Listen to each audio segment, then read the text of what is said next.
Hello, everyone. Welcome back to another episode of Trending in Hollywood. I am Scott Menzel, happily joined by, as always, Demetri Panos. Happy Friday the 13th. Happy Friday the 13th. What are you Yes. wearing? Show everyone what you're wearing. I got my Camp Crystal Lake t-shirt on. And I just realized I don't have a lot of Friday the 13th t-shirts. I have a sweatshirt, but it's too damn hot to wear a sweatshirt right now. So this is the best that I could find was my Camp Crystal Lake t-shirt.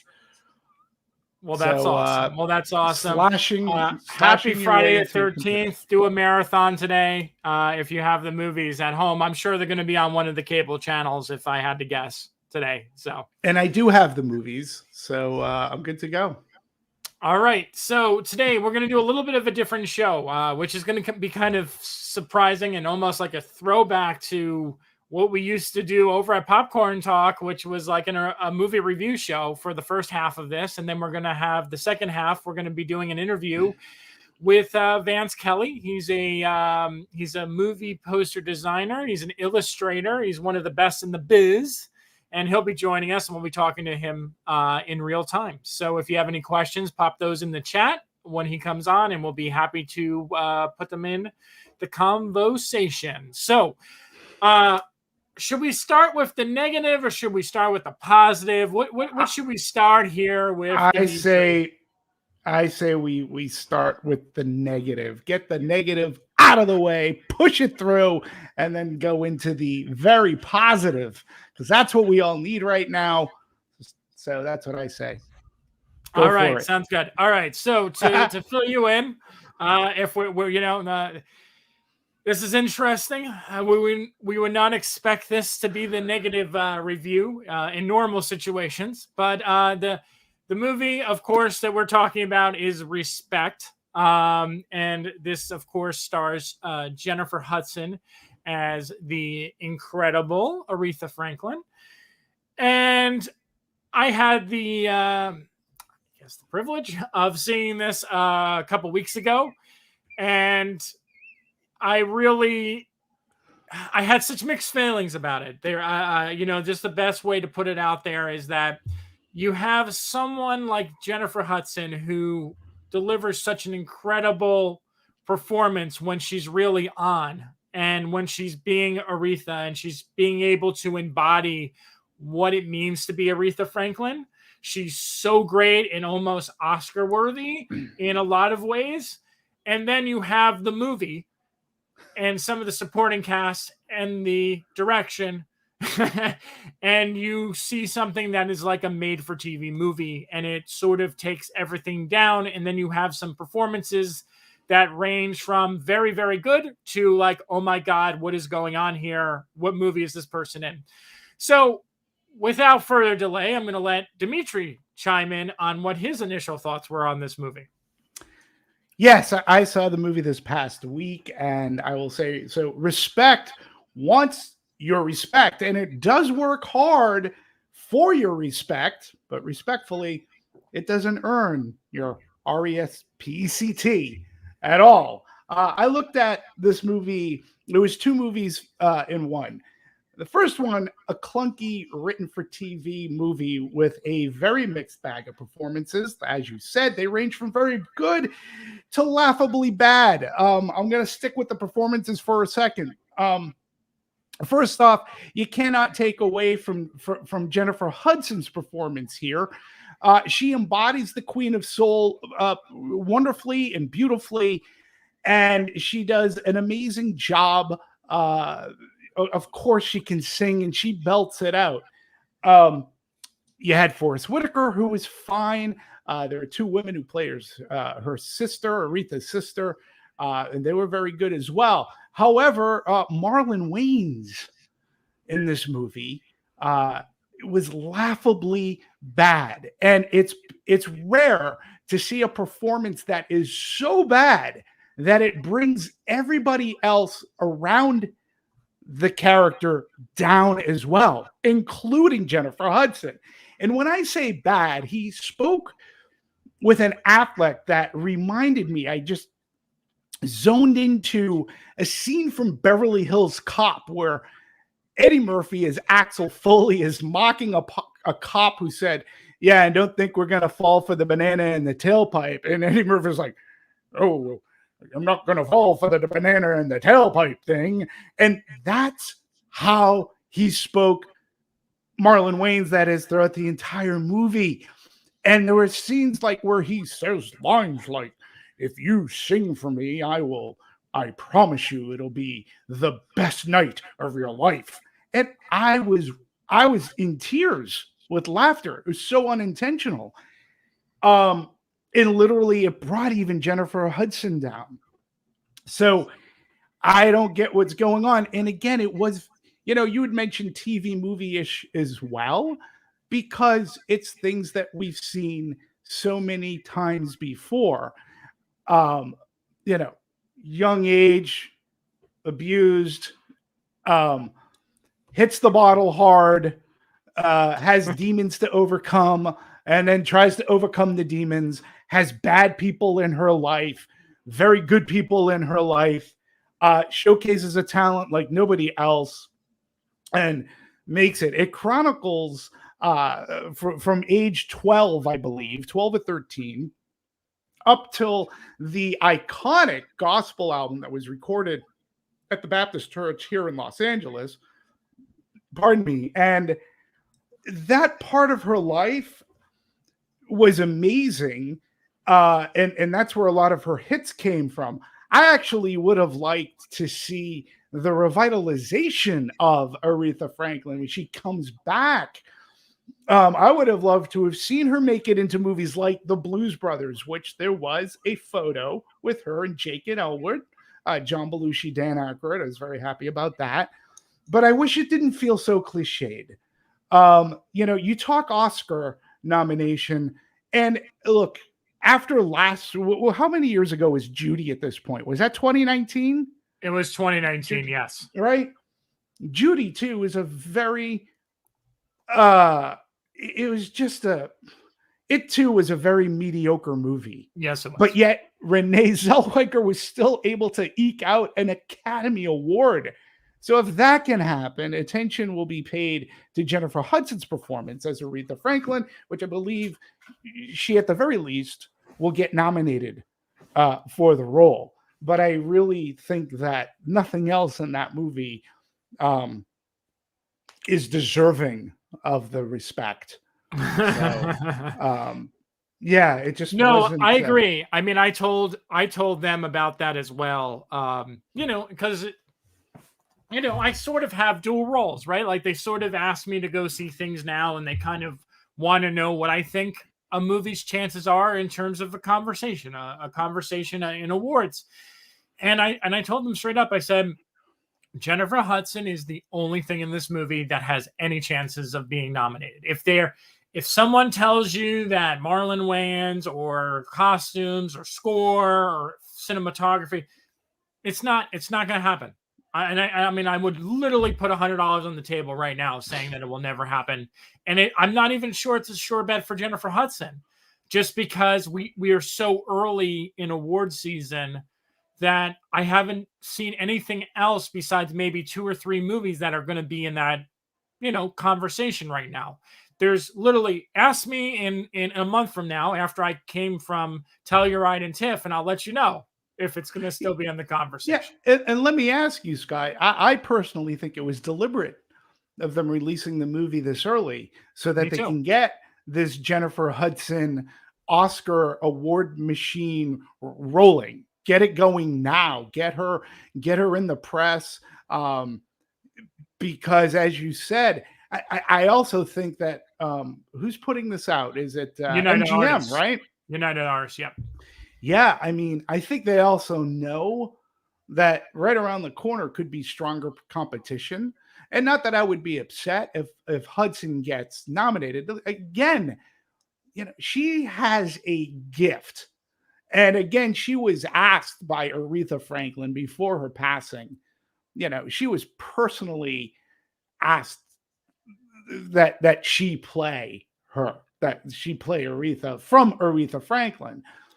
obviously she's a very gifted and charismatic. The camera loves her, and she loves the camera back. And she has an amazing voice, and she does a superb Aretha on stage. However, I felt the best music scenes were those that took place in the recording studio. I Yeah. literally Yeah. felt I was a fly on the wall, and I was watching the creation of music magic.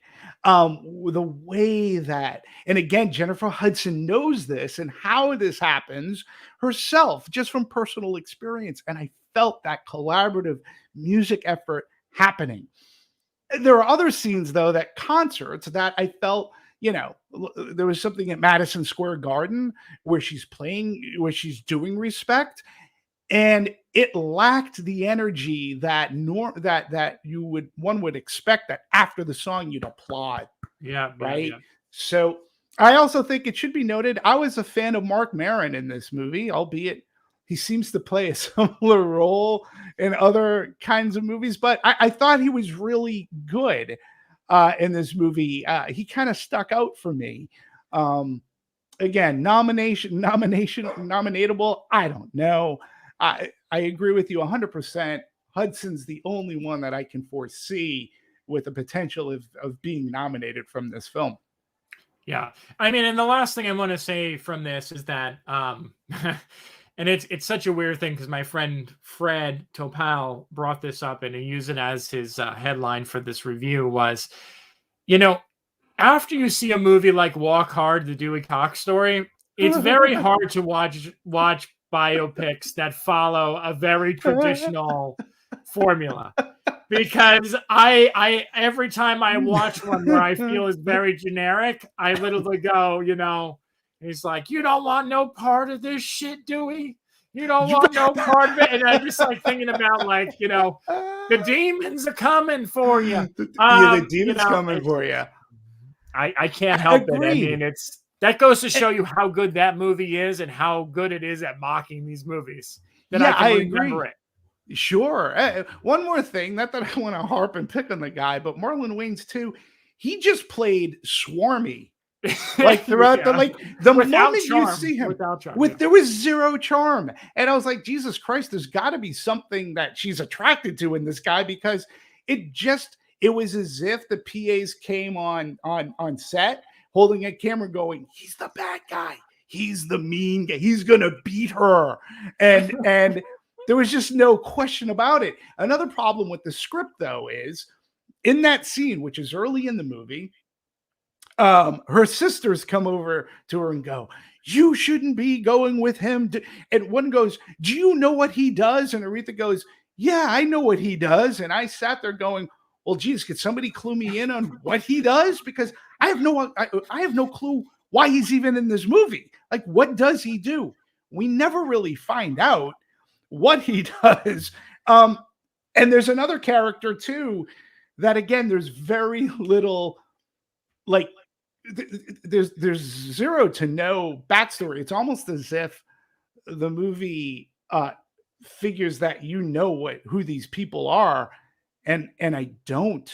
And they gloss over certain things. Aretha Franklin was introduced in a scene as Grammy Award winning artist Aretha Franklin, and I go, Grammy Award? When did she win a Grammy? Like, wow, that's kind of important. Like, how do you skip over something like that? That happens a lot in this movie, in Respect, and characters come in and out without little explanation as to who they are, and you just go, okay.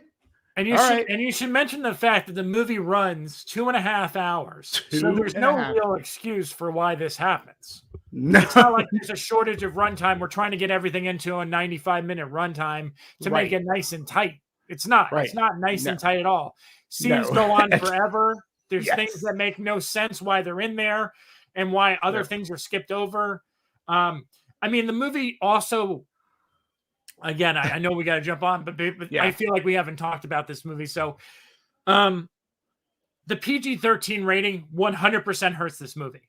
Like, there's so many things that are hinted upon that, and I'm not saying you need to graphically show things that happened, but Correct. the way it cuts to it and cuts away from it, like it's just like it's so TV movie and so bland Oh that you yeah, don't feel any tension. You don't feel anything. You're just sort of like, oh, I guess that happened. I guess something bad happened, huh? Like yeah. that was kind of the reaction.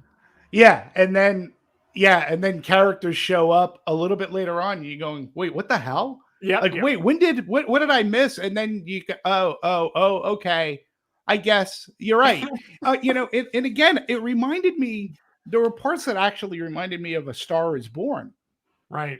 right? Which I believe was rated R. Yes, it was. And you know, there's a scene in A Star Is Born where um what's the actor's name? Bradley What could I Cooper. think? Bradley Cooper's character like takes a header off stage, Yeah. and there's a very similar scene in Yep. Respect, and it just reminded me of Star Is Born, which is a far better movie, and it's not a biopic or a biopic. So yes, let's move on to the positive because I think we have two very positive movies to talk about. So lead the way, Scott, Mr. Positivity, Scott Menzel, you lead the way. Oh, thank you very much. Thank you very much. So, we'll talk about Free Guy first, which is 100% the best blockbuster of the year so far, the best movie that you would want from a major studio of the summer of the year, in my opinion. Just a fun exploration of life and kindness and video games and Ryan Reynolds being Ryan Reynolds, but also tone back Ryan Reynolds, which makes him even more endearing than ever before. A great supporting cast, including Jodie Comer, Joe Keery, Taika Waititi.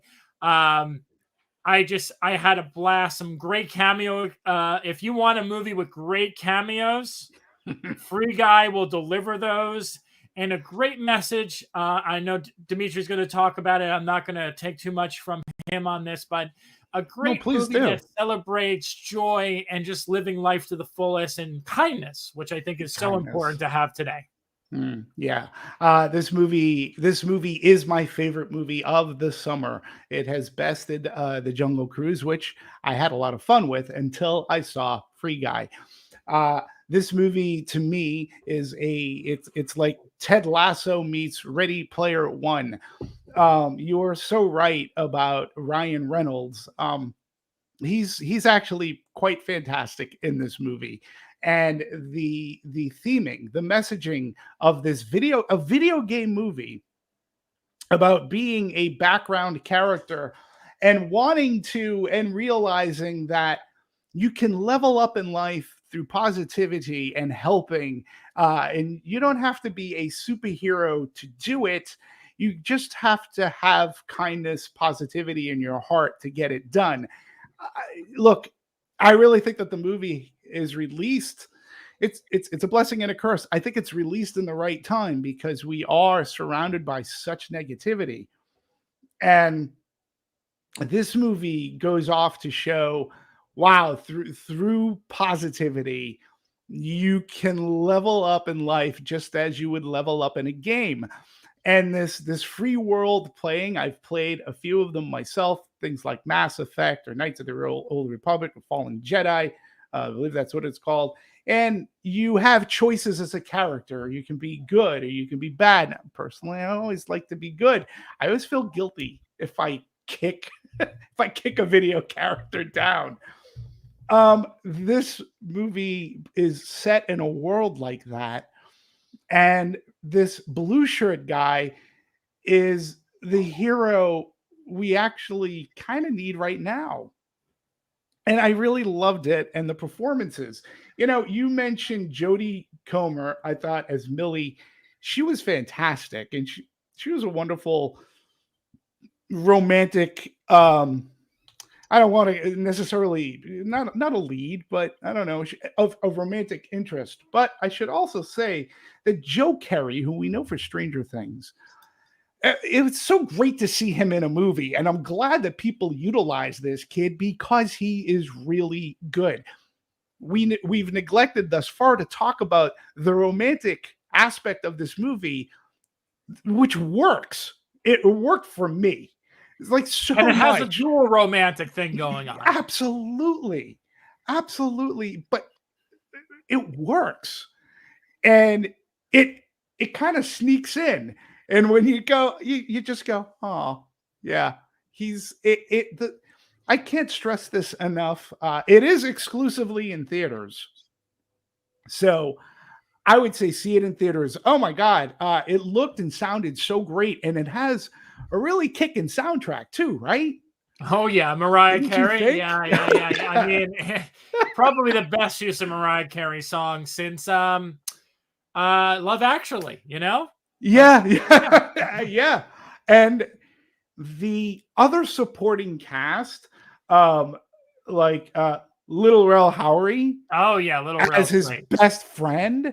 It's like every character had their earned time on screen, and they had their earned emotional impact. I thought that the movie worked, and it touched me in a way that I wasn't quite expecting. I didn't quite expect the emotional heft that it had. It is second only to the next movie we're going to talk about, but it's my second favorite movie of this year.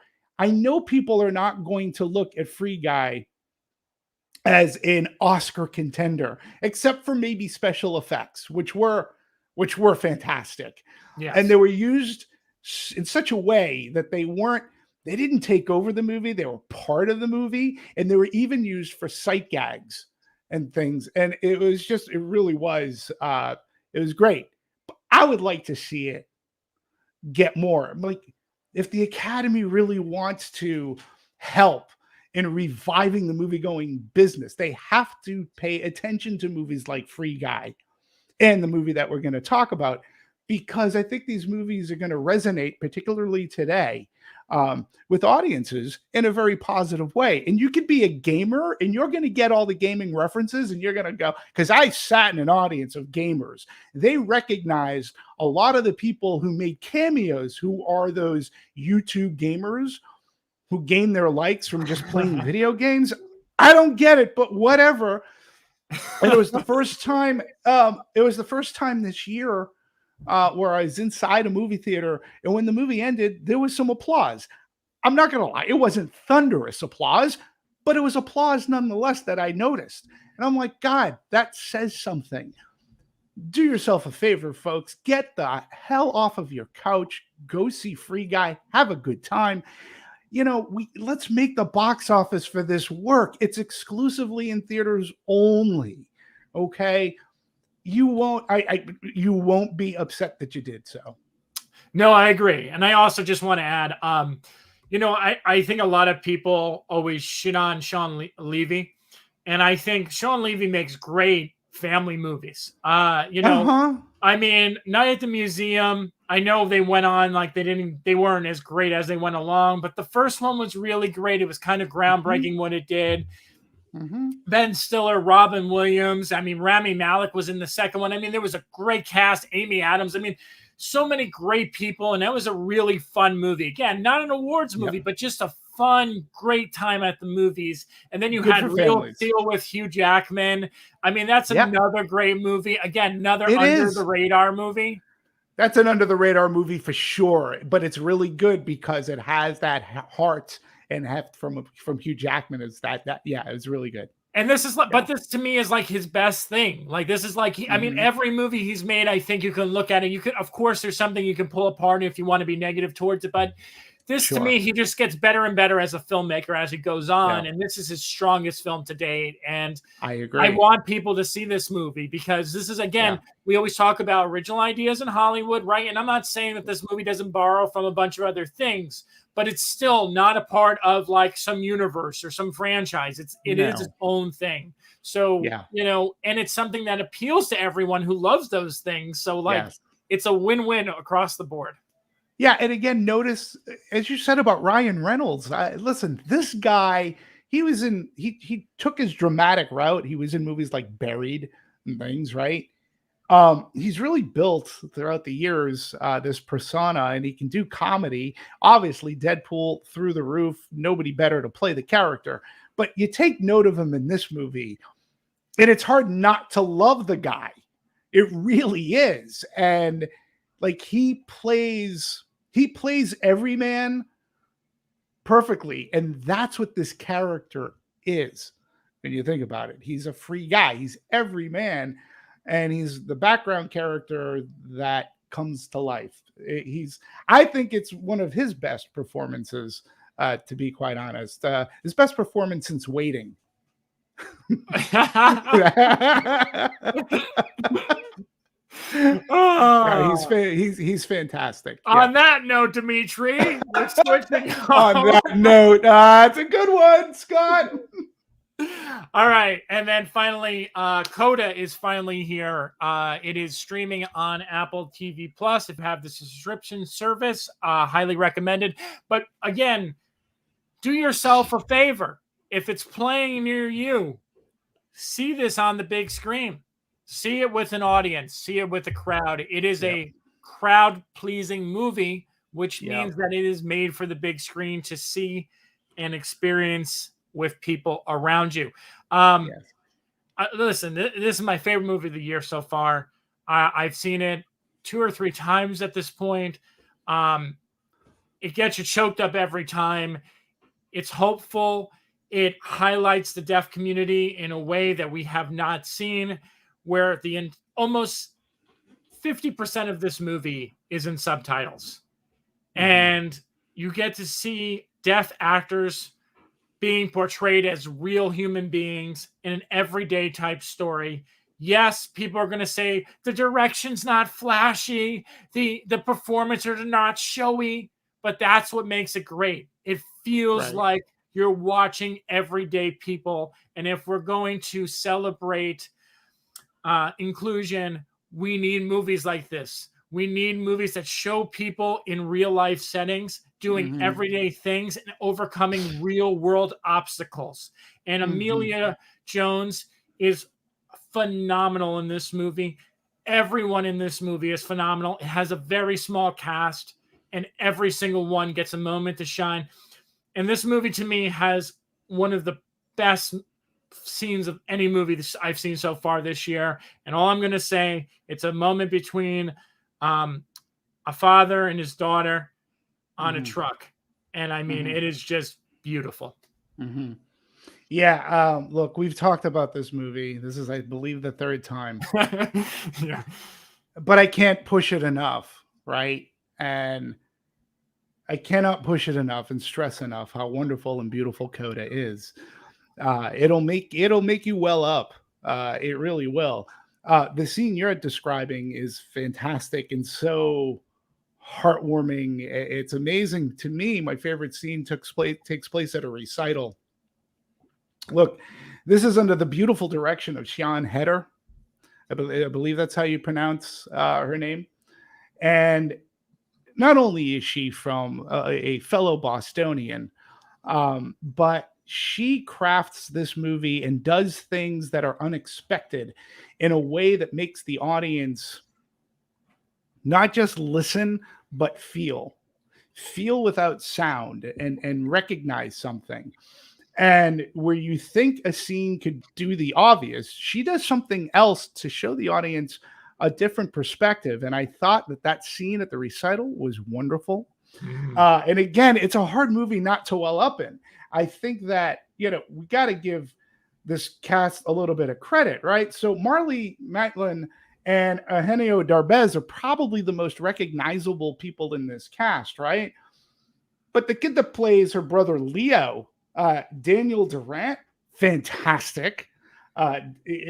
Troy Kotzer is Frank Rossi. The dad, oh my God. Not only does he exhibit heart, but he is hysterically funny. Marlee Matlin and Troy together are just so wonderful. The family dynamic is real.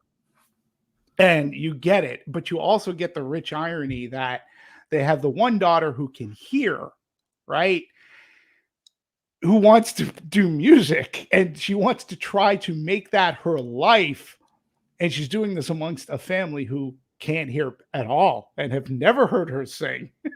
And the dynamic is just wonderful. And it takes place in Ipswich, North Shore. A lot of it was recognizable to me. But I cannot say enough about this movie. I can see myself watching this multiple times. I would love to see it in a theater, but a crowded theater.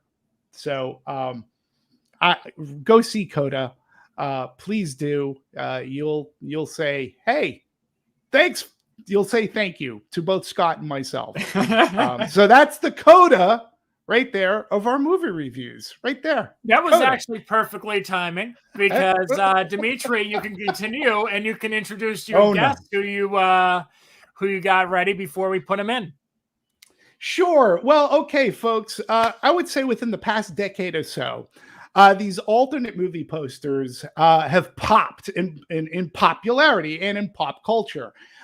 Thanks in main part to, say, the Alamo Drafthouse and Mondo, and these wonderful artists that do these variations on movie posters and movies that we love. Today, we have such an artist extraordinaire by the name of Vance Kelly, whose artwork I have a good handful hanging up on my walls and in a portfolio. The man captures imagery and expression of characters that are cleverly selected, because for the movie lover and the movie fan, you recognize immediately the scene of which that character's expression is coming from within said movie. And he does this for Aliens, Goonies, Lost Boys, a plethora of movies. But he also does these wonderful Easter egg, like film fanatic love fests set, whether it's in the Gremlins curio shop and or the Star Wars cantina. And he does rock as well. He just today, Friday the 13th, has released a Bowie print, which I suggest you take a look at. I'm very honored that we have on the show today to talk to you about movies and movie posters, Vance Kelly. Hey. All right, man. How are you? All right, man. Hanging in there. Good. Fantastic. Congratulations on your new release today. Thank you. Thank you, man. I appreciate it. That was a fun You're very welcome. Huh? That was a fun one, man. And I'm obviously a Bowie fan, like a million other people, but it was nice for Echo Gallery to let me come play with them and work on that piece. So we're excited. That's fantastic. Great.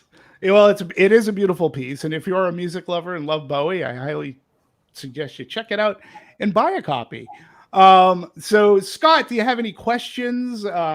How would you like to start off? I don't want to take up the whole thing. Yeah, no, I want to just kind of open this up with, a basic question, since I've seen your work hanging in Demetri's house, and I think it's beautiful and gorgeous, but of course, the question I have, what made you want to do this? What made you want to get into this career? Oh man, Drew Struzan for sure.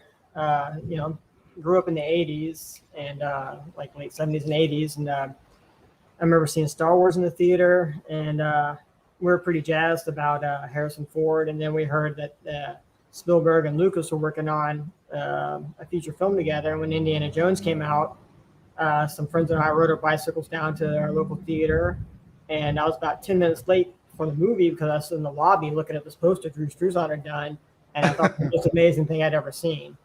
And so between that, I lived in California when I was probably from like 76 to like 87, I think. So like my early teenage years. Yeah. And, I had my mom's friends had a bunch of posters from all the shows that were in San Francisco during the time. So I guess a cross between the movies, album covers, D&D books, and yes, like all those things, man, just made me just fall in love with illustration. And when I first saw, the Drew Struzan, I was like, that's something I would like to do one day when I grow up. That's amazing. And it's so funny you mentioned Drew Struzan, because again, as a movie person walking into a movie theater to see his artwork, even today, to see that older artwork invokes a nostalgia. I think that's what your artwork does too. It invokes a nostalgia. You get the feels because of what you capture. For me, you mentioned Star Wars. It was my first time having that level of art too. The iconic movie poster for Star Wars with Luke Skywalker looking all Conan the Barbarian, which was so against type of what Luke Skywalker and Princess Leia were. But then I was introduced to like Ralph McQuarrie. Yes. And pre-production prints, right? So then with Drew, all of his posters had something, and you could see a lot of what he does in your artwork. When did you? I guess, was there a particular movie? Was it Raiders of the Lost Ark artwork? Was there another piece of art that you said, "Wow"? Like, how soon did you start? For lack of better words, mimicking that? Like, did you go home and go, okay, I'm going to draw this poster on my own?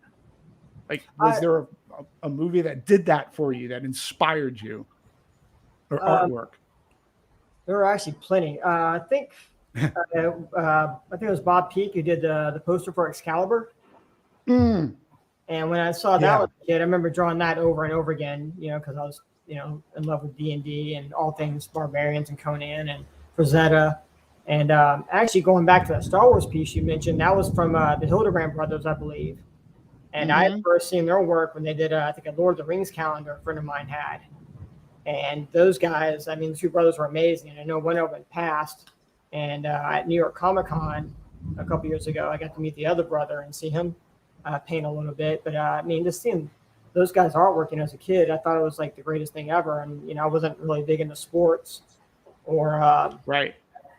Like I love to skateboard and ride my bike, but I wasn't going to compete.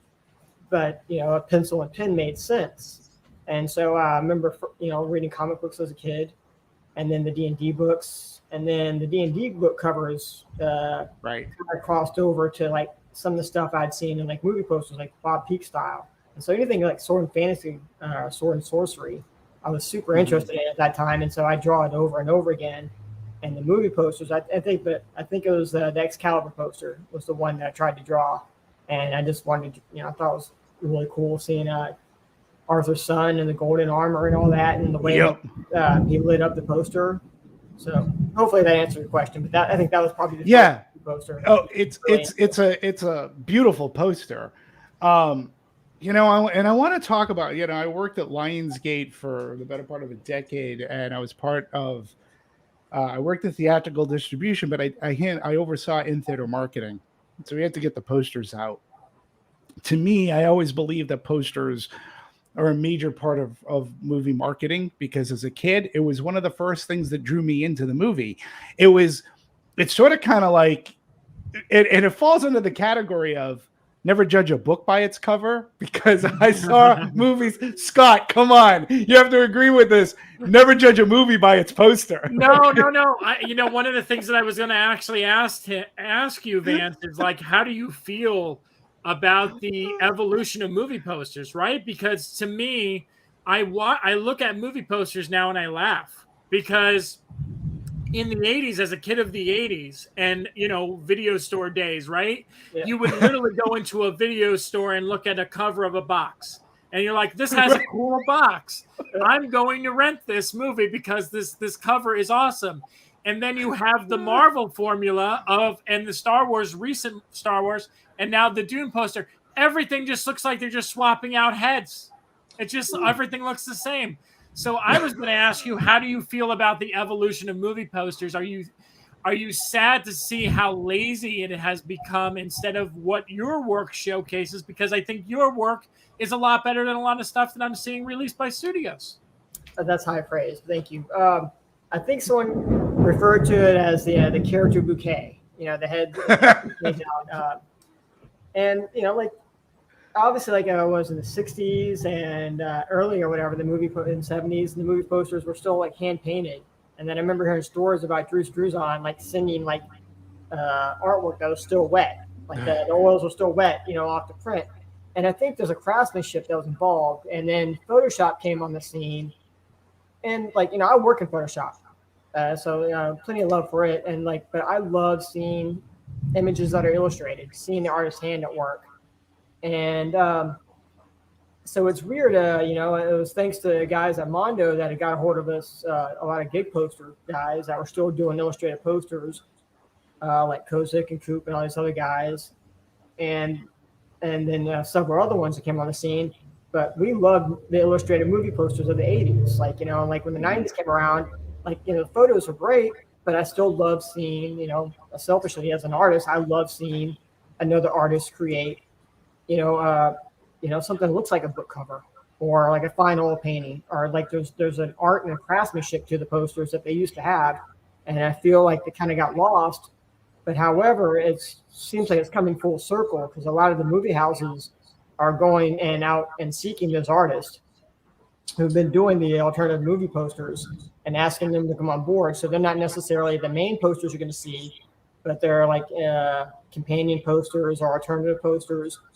But there's a lot of official artwork that the motion picture houses are actually promoting. Like I think they do it with Poster Posse and several other people. So there's still it looks like they're reaching back out. So maybe it is going to evolve into going back into that realm of the illustrated poster. I would love to see that happen. But same here. But it just seems like, like the 90s were kind of, it wasn't a great time for movie posters. And I think even Lucas had gone back and talked to Drew Struzan, and I think there was like a limited release, whatever, but it still wasn't Demetri, help me out here. Whatever episodes 1 through 3 are you talking about? Where actually they went back to that illustrated nostalgia kind of thing. The thing that I think that we all would agree on, that those posters in the 80s, right? The posters themselves told a story. You knew, they did. Like you got the feel of a movie from what that poster had in it and what it said. And if it was a long lead campaign, you would have like a teaser poster and then the main poster. And then some, in most cases, there was a third poster that incorporated more characters.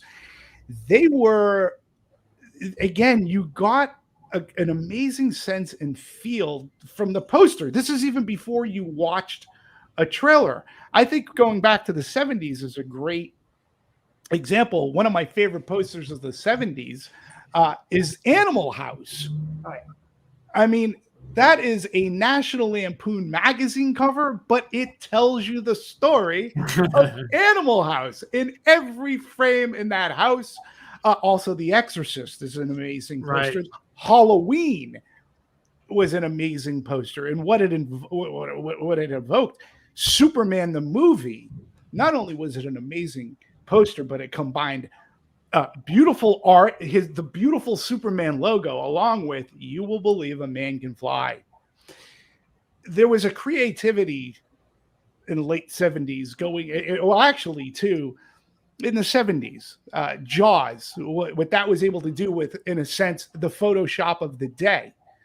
But through the 80s, man, God, a lot of those Lucas, a lot of the Spielberg produced movies like The Goonies and such, even movies like Batteries Not Included, right, or The Young Sherlock Holmes, the posters told you exactly what you were going to get. They rarely did Struzan's work or anybody else of that era, rarely did it lie.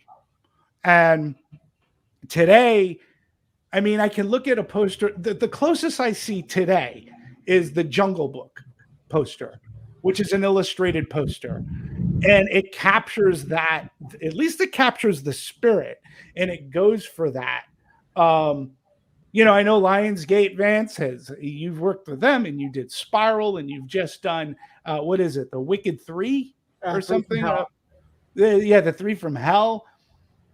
And again, it evokes those Rob Zombie movies, like really great. And we don't have, I don't believe, like, I think a lot of that is lost today. The Free Guy art captures a lot. All you need is Ryan Reynolds in the blue shirt with Guy.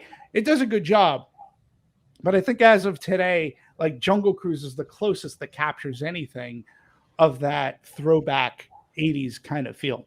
So I think with the art of storytelling and like Marvel should know they have all the best artists anyway. With the comic book artists, and they should rely on that.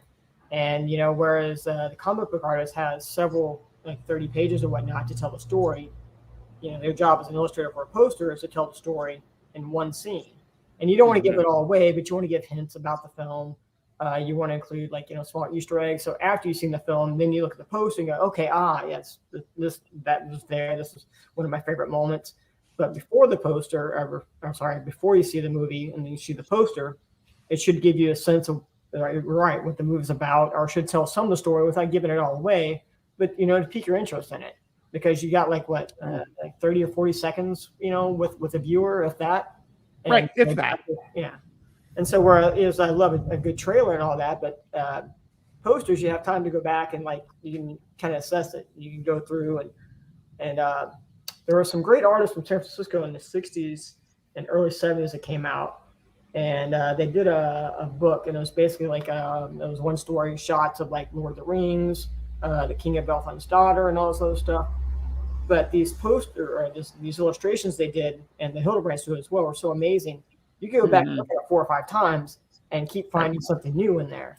Yes. And so, but the art of storytelling, that's something, personally, I'll be after trying to get better and better at that, throughout the rest of my life.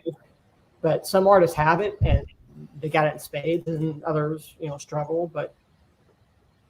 And there was a wonderful matchup between the artwork and the tagline. Back to the Future is a perfect example of that. I do want to go to some of the people who've been online.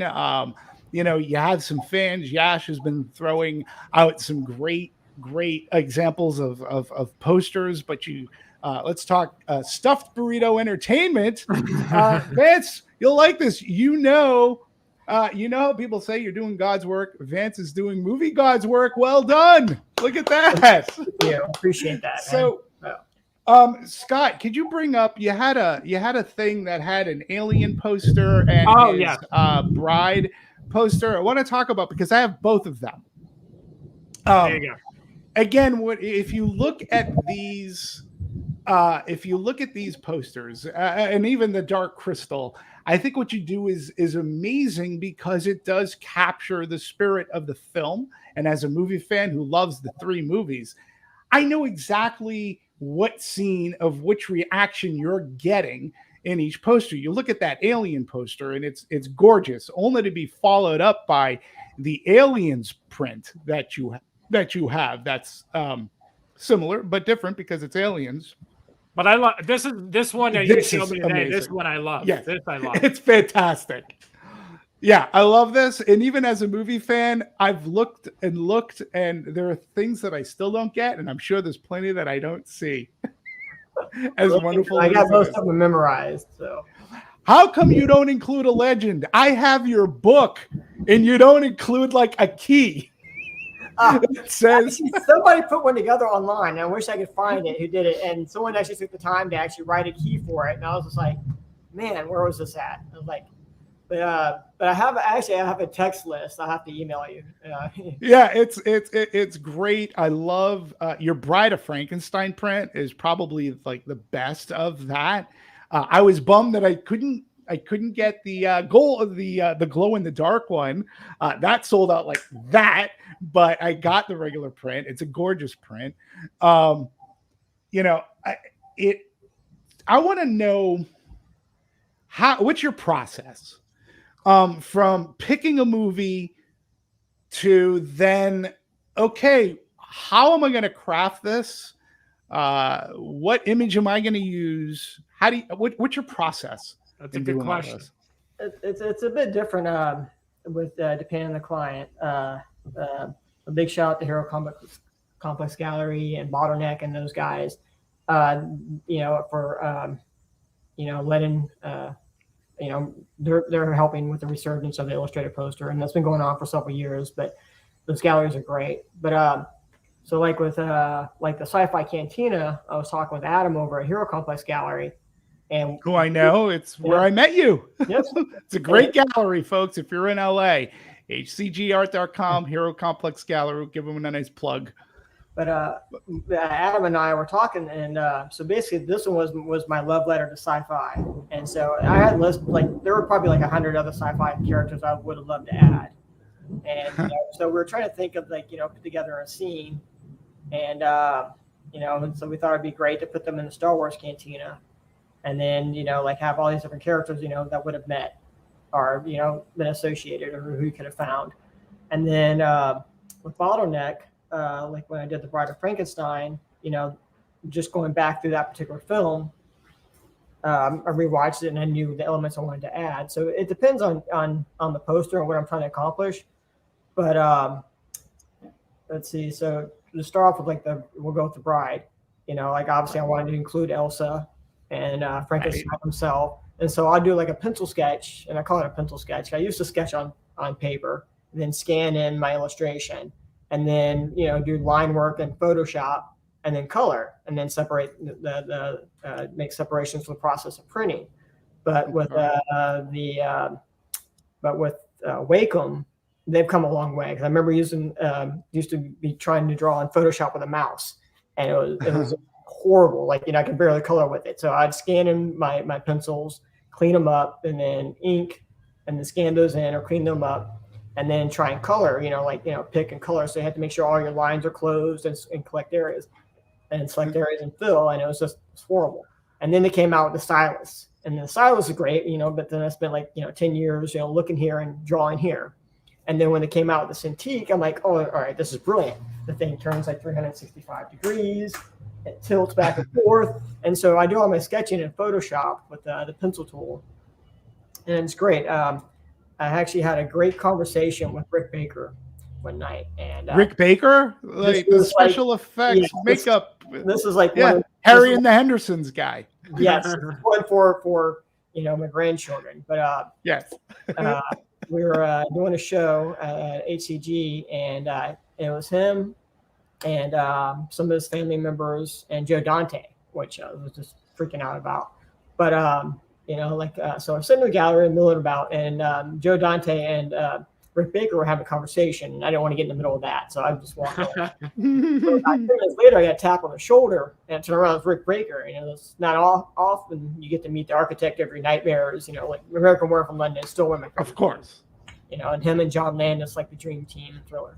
But he had some of his old paintings in there as well. So the man paints, sculpts. He's a magician and a wizard. But we were talking about the early versions of Photoshop, and the stuff, the process you have to go through. But after talking for a while, and well, how do you feel about it? Did you feel like it was a natural progression for artists? And it's great because it gives you the chance to create without consequences.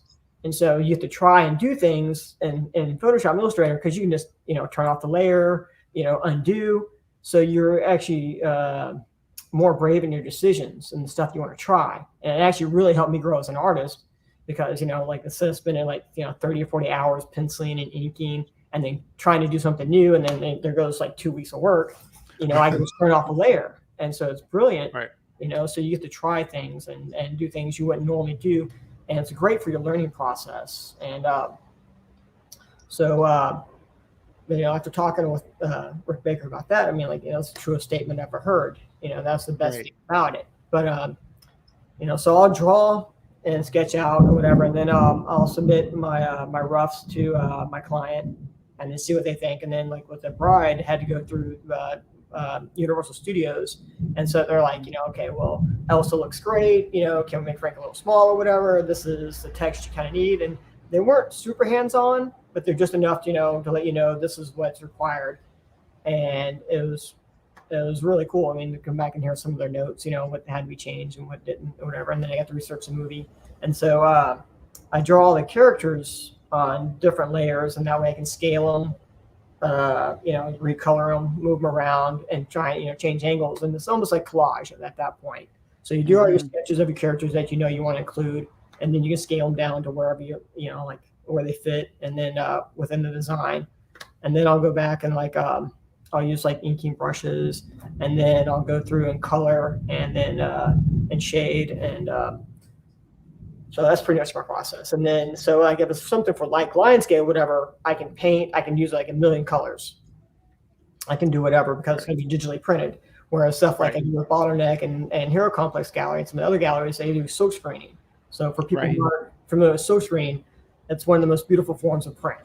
And it's super clean because you print one color per layer, you know. So you have to have all these different screens, and you're printing like light colors on top of dark colors on top of light colors. So you almost have to retrain your way of thinking of coloring. And so it's different than the natural painting process. And so I spent years kind of learning that. And then there's techniques within silk screen you can use with transparencies, changing opacity, and all this other kind of cool, you know, artsy fartsy stuff. Yeah, I find a lot. Go ahead. Sorry. Yeah. I just want. Go. I'm always curious about this. As an artist, right? It's. I would assume that it's easier to create something you love, right, or something that you like. When you watch something and it speaks to you, it's so much easier to kind of envision like a graphic or what you're going to say or what you want to show.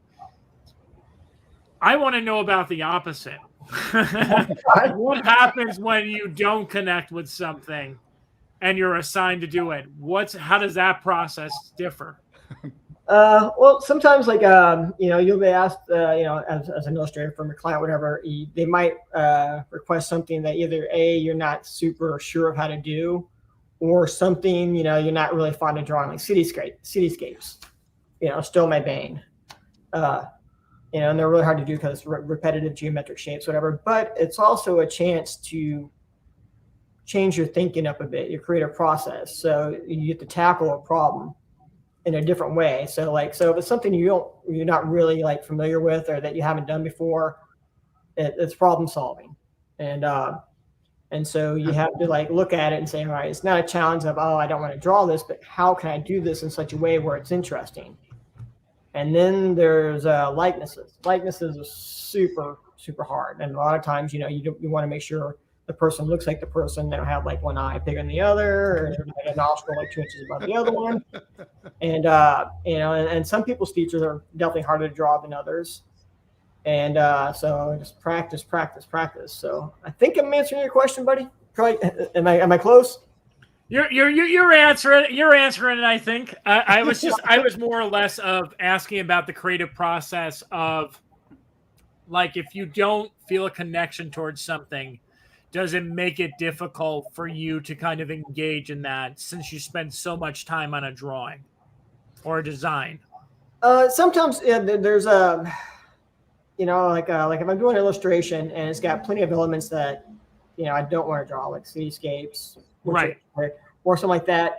So basically, like it's like I save like the fun stuff as a treat. So I'm like, all right, well today, you know, I'm gonna spend like 4 hours drawing buildings and whatever, you know. But at the end of the day, I'm like, all right, I'm saving this one character that I've been really wanting to draw for last, you know, and I kind of treat myself with that. So it's more of a process.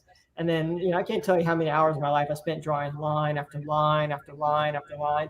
And so sometimes you just get in this mode where, like, you know, it is still work, you know, to produce what you're doing, but the image when you're done is something that's worth the effort. And so you just kind of think about it like that. And then like, you know, I love drawing monsters and, you know, dragons and like robots and like all the fun stuff. But sometimes you got to draw, you know, like a person in a vehicle, you know, driving a car, like something really mundane. But the best artists I found, that they'll take that mundane and they'll change the camera angle or the viewer angle or something to make it super dynamic. And so you have to like keep your mind sharp and try and like challenge yourself. And so like, you know, it's like, all right, I'm not really interested in this piece, but how can I make it interesting to the viewer and something I think would, you know, like would be interesting for me to draw. Perfect. That's what I was looking for. So cool. And my last question is going to be, because artists always say they're continually learning, right? Yes. Is there a print that you've done a while ago, or maybe even recent, that you look back at and you give it your own critique and go, God, I wish I had done that or this? Like, because I'll look at your prints and I'll go, oh, beautiful, belongs over here in my wall. It's amazing. And you can look at the same print and go, Yeah, I messed up over here. I should have done this over here, but I would never know. Well, that's the good thing, man, because hopefully, if you've done your job, like you can mask your mistakes or something like that. But no, that's all day, every day. Like, I'm so usually done with a piece about 3/4 of the way through. Like, I don't even look at it anymore. I want to move on to the next thing and draw something else. And then, I'm talking to most of my artist friends, it's like the love-hate relationship. You love the idea and you love the concept, and then you get into it and you're like, all right, this was much harder than I thought. And then it becomes hard. And then you start to hate it. And then you're like, I just never want to see this again. I never want to draw another, like hair or anything else. And then you're like, oh my God, I just can't wait to get done.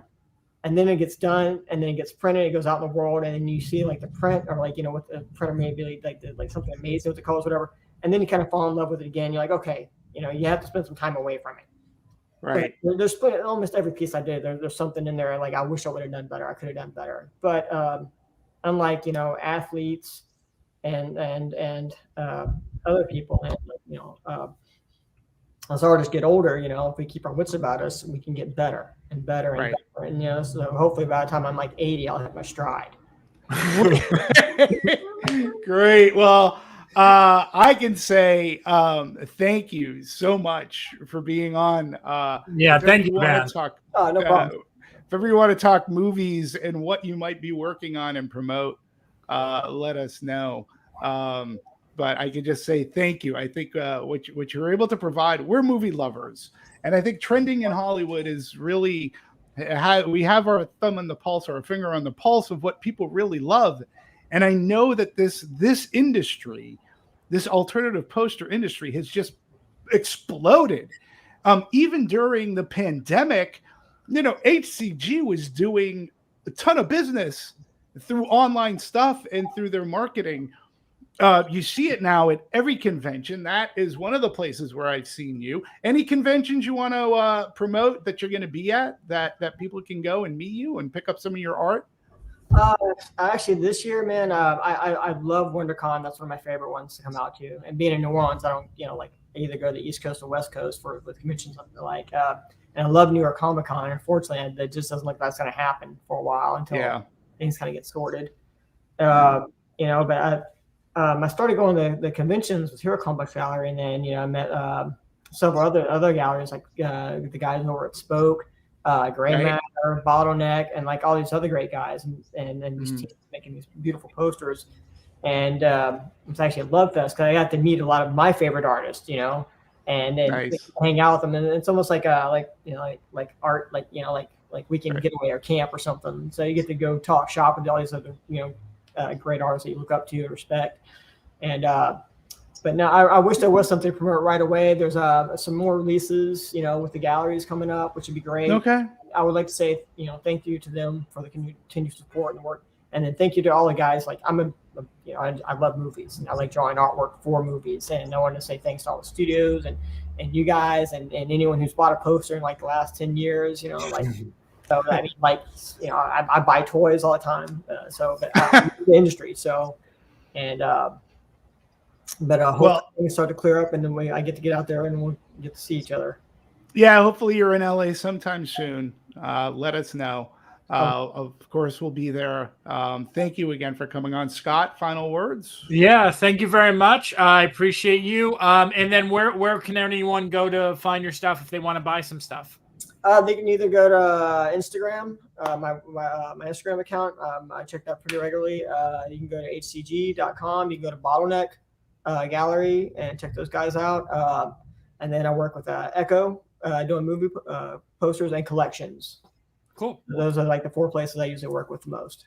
Awesome. And then also Lionsgate. So if you want to check out the steel books, and then hopefully some comic book stuff coming up soon. So nice. Well, I appreciate it, guys. Thanks for your time. It's great to. All right, thank you. So thanks, man. All right, take care. All right. Talk later. Bye. Bye. All right, everyone. Thank you for tuning in. We'll be back next Friday. I cannot make a guarantee that I will be on next Friday because it's literally 2 days before the award ceremony. What award ceremony, Scott? The HCA TV Awards, which is still happening in person. Somehow it is still happening in person. So I will more than likely not be here next Friday, but Demetri will be. And I will see you the week after that. And have fun. Tune in. We're probably going to do some sort of live stream. So check out this YouTube channel. Tune in. We would love to have it. All right. See you soon. Adios. Bye, all.